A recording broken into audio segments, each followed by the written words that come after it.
আসসালামু আলাইকুম। তো আমি যেখানে দাঁড়িয়ে আছি সেটা হচ্ছে বেলাবর থানার দক্ষিণ দুর্গ্রামে। আর এই পাশ দিয়ে বেলাবর থানাতে যায়, আর সামনেটা হচ্ছে শিমুলতলি বাজার। আর এই রাস্তাটা যেটা, এটা হচ্ছে হাতিরদিয়ার দিকে চলে গেছে।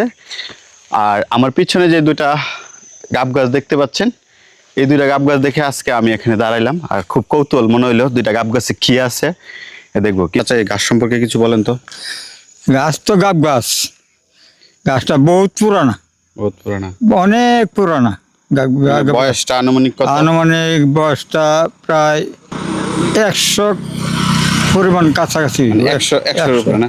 কেন দেখলাম নিচে আর একটা ইয়া আছে, ইন্দুরা নাকি পানি তুলে, যেটা পানি তুলতো, ইন্দিরার পানি খাইতো মানুষে। বেলাবর বাজার হাতির যাতে মানুষ গেছে এই রাস্তায় 8টা তখন। আগে বেলাবর বাজারে আছেন, খুব নামদাহি বাজার, এই রাস্তা আছেন না তখন। জিরাইছে মানুষে, এই ফুসকুনিতে পানি খাইছে।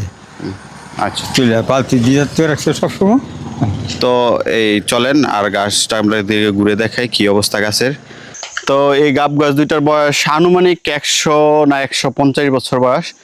তো আমি এই রাস্তা দিয়ে আজকে যাওয়ার পথে আজকে এই দুইটা দেখেই আমি দাঁড়ালাম। আর এখানে আমি একটু আসেন মামা, এখানে একটু দেখেন এই যে গাব গাছের যেই প্রশস্ত বা এটার যে প্রকাণ্ড, কিরকম যেন একটু ভুতুরে ভুতুরে মনে হচ্ছে। তাই আমি আজকে একটা দেখালাম আর এটাও আপনাদের মাঝে তুলে ধরলাম।